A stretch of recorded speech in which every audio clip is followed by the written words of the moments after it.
Howdy, folks. Spencer here, and today I want to talk to you about what I believe the best tanks or tanking platforms are in Star Trek Online. So, for those of you that don't know me that well, I've been tanking on and off for about a decade now. I started off doing tanking in PvP and some PvE, and that later on shifted over to me doing a fair bit of tanking and at a high level in PvE content, tanking in a lot of the elite runs for several years. So I've got a bit of experience with tanking, and while tanking isn't something I have been doing as much in the past year or so, it is still something that I have a fair bit of experience with. So, one of the important things to talk about with regards to tanking is Suppression Barrage. Suppression Barrage is a command specialization bridge officer ability that received some large buffs in the early part of 2021, and I've got some info up about it on the screen here. You can see the tooltip at the right side, but the big thing about it, and especially with rank 3 of it, which goes in a commander command seat, is that any enemies that you hit with any of your weapons while it is up, you will be cutting their damage output in half and slowing them down. So, what this means is every target that you hit, if a single beam array hits a target while fire at will is up, you're applying the suppression barrage debuff to that target for 20 seconds that will refresh upon you hitting them again. And for that 20-second duration, you're cutting their damage down drastically, as you can see, 50% there. Rank 1's only 20%, so you really want to run rank 3 of it. You're massively reducing their damage output, you're slowing them down, like I said, and the reason that this can have such an impact is that not every tank is going to get all of the threat. There's always going to be an enemy out there that is going to at least briefly shoot another one of your teammates. And with Suppression Barrage, that debuff means that even if you don't have the threat and there's an enemy shooting a teammate of yours, you are still fulfilling your role as a tank by reducing the amount of damage that those enemies are doing to your team, because Suppression Barrage has debuffed them, and even shots against your teammates are going to be doing less damage than they traditionally would. So the downside to this, as I have noted here, is that you would want to run rank 3 of this, which means you need to have a commander command ship. And as I have noted here, it has a massive impact on how effective your tank is. I plan to do a video sometime in the next week or so just demonstrating how effective Suppression Barrage can be. Now, an important thing though to note is Suppression Barrage a must-have? We were doing tanking for many years before Suppression Barrage received these boosts, and many tanks were able to perform perfectly fine without it. And I would say in the current state of the game, if you are just building up a tank to do normal or advanced content, it is absolutely not required. If you're playing elite content, though, it is possible to tank without it, but if you're doing elite content, it has a massive impact on how effective your tank will be. So I would highly recommend that you run it in elite. And being that this video is about the best tanking platforms in the game, every ship that I talk about in this video is going to be a ship that is able to slot Suppression Barrage 3. I just think if we're talking about the best platforms, then those platforms need to be able to use the abilities that have the biggest impact on that playstyle. And while that does limit the amount of ships that I will be talking about in this video, I think if you are getting invested into the tanking playstyle, you do strongly need to look at ships that have Suppression Barrage. Now, when it comes to tanks, there are two different types of tanks in the current state of the game. The first one is the type you're probably most familiar with. It's called a heavy tank. Heavy tanks do a lot of DPS, they have a lot of survivability. They're focused on getting as much, attacks in as possible, taking as much of the threat from the map as they can. Most of the tank builds you see out there on YouTube, Reddit, various discords are going to be of that heavy tank playstyle. That is just the most common tank. You're going in there, you're doing a lot of damage, and you're trying to take as much heat from the enemies as possible. The other type of tank is a bit more niche and is more common at a higher level of play, and these are support or debuff tanks. These types of tanks, as I've noted here, have lots of utility, so things like crowd control or debuff consoles to group up enemies and debuff them. These builds don't really care much about their damage output. In some cases, with the support or debuff tanks, we even run Mark II weapons and nuke our weapon power down. They don't care about attacks in. You know, those builds, the only thing they care about is, did anybody in the run die? If nobody died, they did their job. And we use these at a very high level of play, but they are very niche, and I think for most people, you're going to be looking at the heavy tank play style in most scenarios. So for me, I largely focus on the high end. It's not news, I would hope, to most of you that I like to chase the DPS records. And when you get into that DPS chasing scene, you have to play the various roles that are in a run. So when you want to get into the high end runs, you have to be able to tank and support for other people alongside, being able to DPS. So I have tank setups that I use, and they're all set up for that support or debuff tanking, as that is the way I play the game. However, the ships that work for the support or debuff tank playstyle also work extremely well for the heavy tank playstyle. The core elements of the ship are going to be the same. The difference really boils down to the weapons you're slotting and the consoles and how you fly the ship. So rather than just directly giving you a top 5 list right off the bat here, I do want to go through and break this down into different budget tiers, just to give you some options at various budget levels for those of you that want to maybe just get your foot in the water, just to get a feeling of how, the tanking playstyle is, and then better options later on for those of you that want to significantly invest in this playstyle. So the first two ships I have here are some really solid C-Store ships that have fleet versions, and the first one up the top is the Baron. There's also a KDF version called the Quoj Command Dreadnought Cruiser. These have a Commander Engineer seat with Command, Lieutenant Commander Science, Lieutenant Tactical with Command, Lieutenant Tactical, and Lieutenant Universal. The seating on the ship isn't the best ever, but if you're looking for a really solid budget option, the Baron is pretty good. I think the console from it is also pretty good for tanking. In fact, let me pull up the wiki here. So the trait off of the Baron is also actually pretty useful. Unified Engineering. You hit Aux to Sif or command abilities, and it provides a variety of buffs to you and your team. And the console off of the Baron is actually a plus threat generating console. So when you hit the Ion Storm generator, it will give you plus 500% threat generation while the console is active. So the Baron is very much a solid C-Store option. It's got a decent trait to it, and it's got a decent console for this playstyle. The other C-Store ship that I have listed here is the Clark, or the Fleet Malachowski multi-mission command cruiser.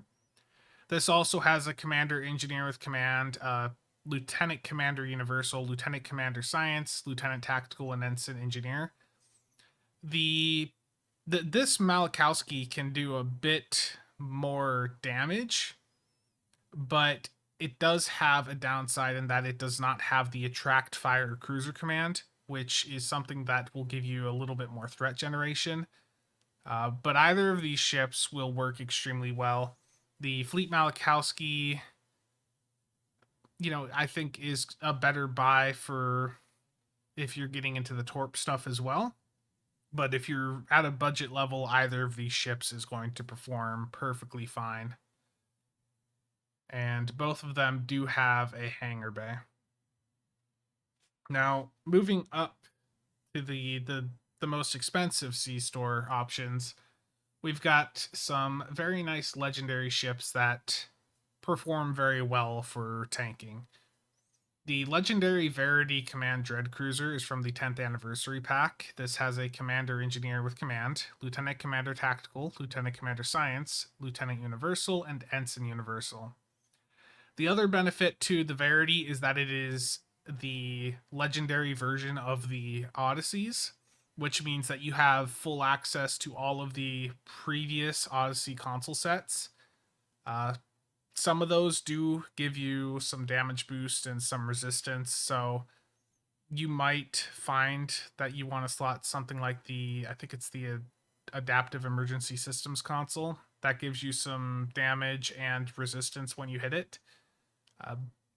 But overall, the Verity is a very solid tanking platform, and you're going to see it rated very highly on the list when I get to the end of this video.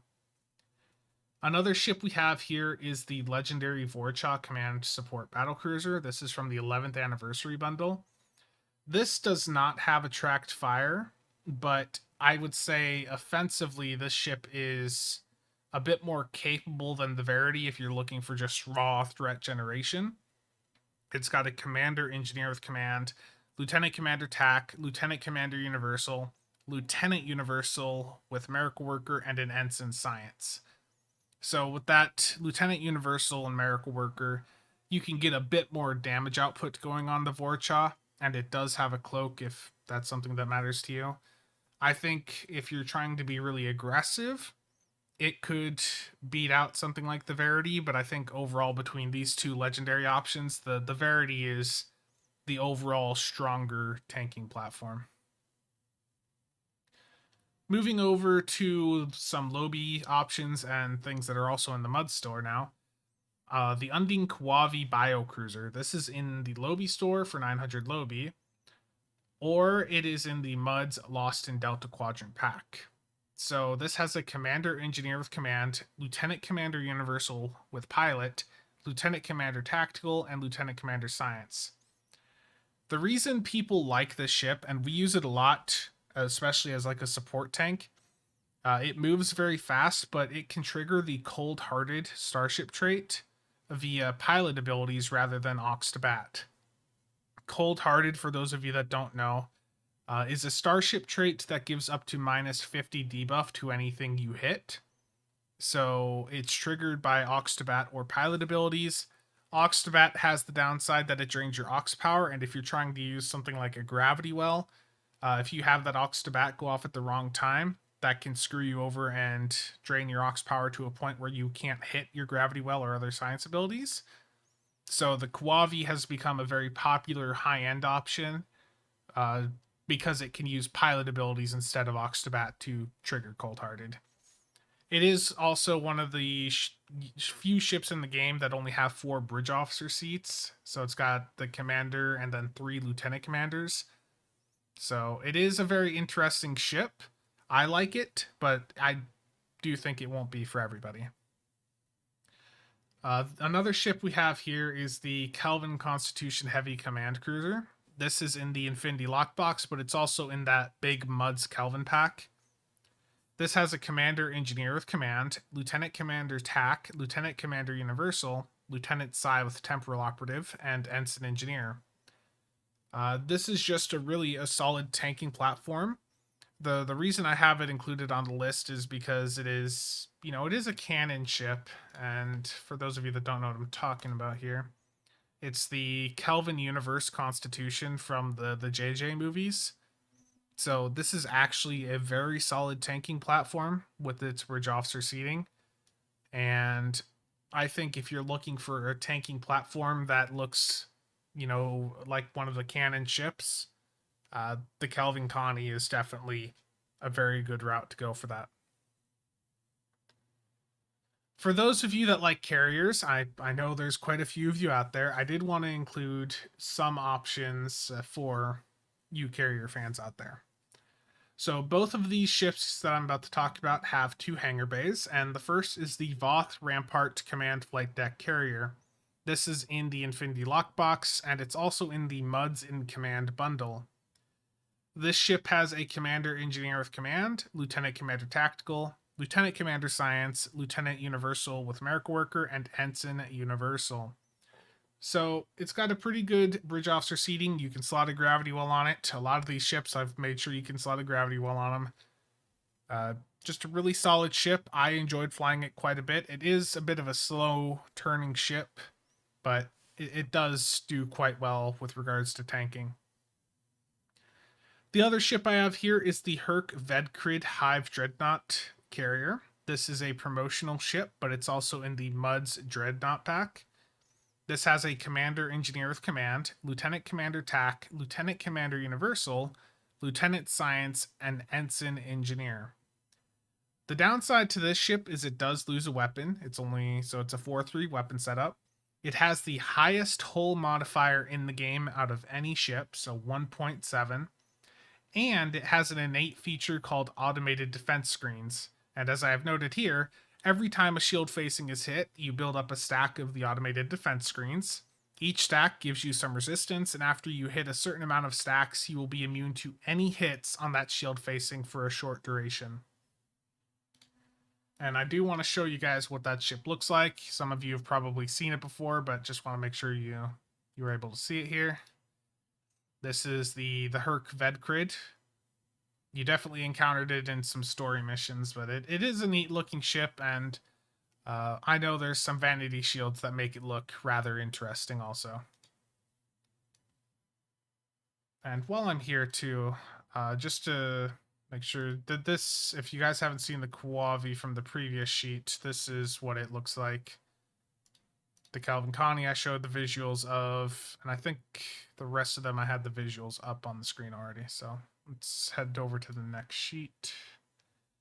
So getting into some of the more premium options, I want to talk about the United Earth Defense Force vessel. This is from the Infinity Lockbox.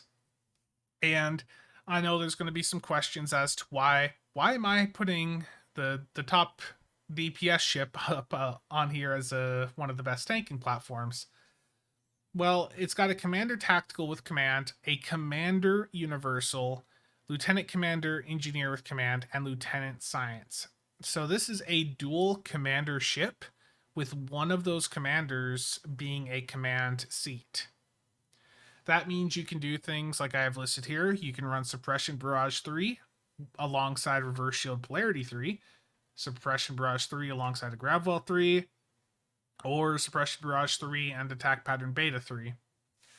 This is most often used as, one of the high-end torpedo platforms, but this does actually get used in a tanking role, I believe, in some of the higher-end Hive Space Elite runs.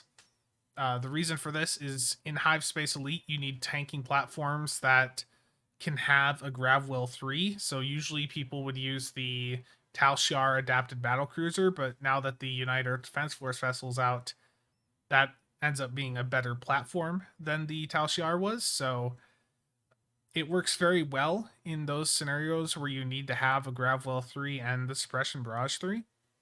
The downside to it is a Commander Tactical ship, so you don't have any cruiser commands like Attract Fire.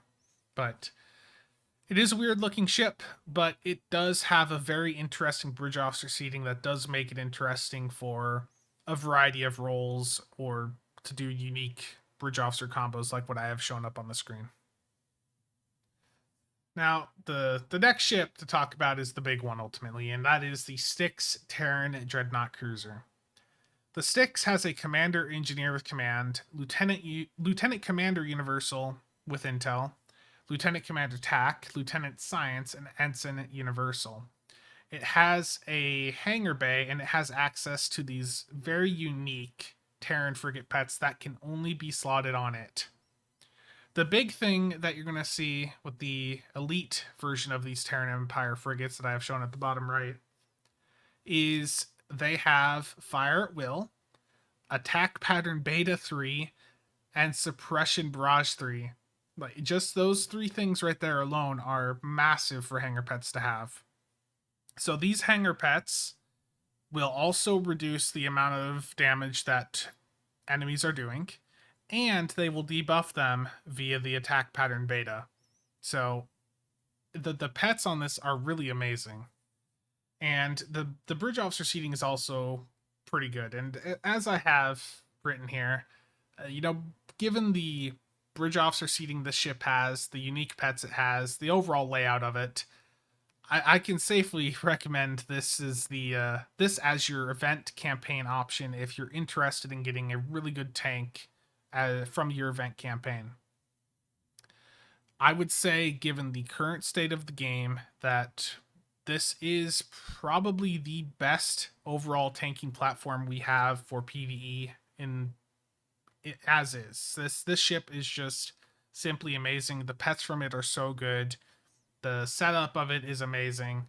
It's really just a very solid ship, and it works for so many different types of builds. The Styx is the best tank. It's one of the best torpedo boats. It works well for doing an energy weapon build. The only thing that the Styx does not do well is going to be the science based, exotic builds.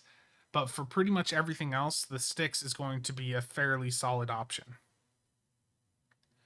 So to summarize everything, I do have a top 5 list here, and the Styx, with how much I was just giving it praise, is of course going to come out on top. The Styx is really an amazing ship, and that does come from the Infinity Lockbox, but I would expect that we're going to see it in the C store, probably in the Muds pack eventually.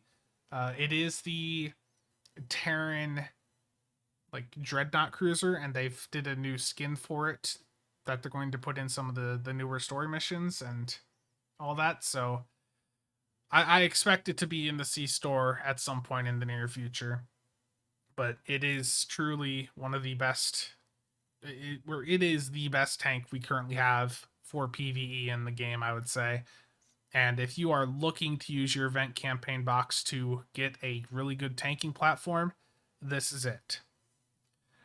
At number 2, I have the legendary Verity Command Heavy Dread. That is the legendary Odyssey.